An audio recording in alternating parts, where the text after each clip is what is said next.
బలహీనతలు నన్ను వెంటాడుతున్నాయి అనుకుంటున్నావు, కానీ ప్రార్థన లోపమే పెద్ద బలహీనతగా ఉన్నది.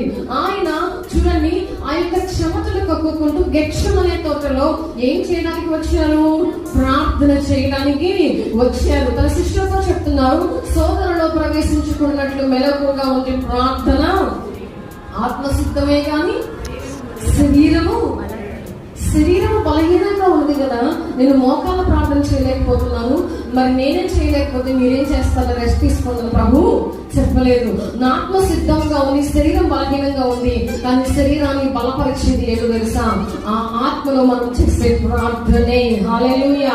ప్రార్థన అనేది కొంతమందికి ఎలా ఉంటుందంటే విసుగుగా ఉంటుంది, కొంతమందికి ఇబ్బందికరంగా ఉంటుంది, కొంతమందికి 1 నిమిషం 2 నిమిషాలు నడిచిన తర్వాత నడిపింపు రాదు అంటారు, నడిపింపు లేదు అంటారు. ప్రార్థన అనేది ఒక ఆనందకరమైన అనుభూతిగా ఉండాలి. హల్లెలూయా. నీకు ఇష్టమైన వారితో మాట్లాడుతుంటే నీకు సమయము తెలియదు.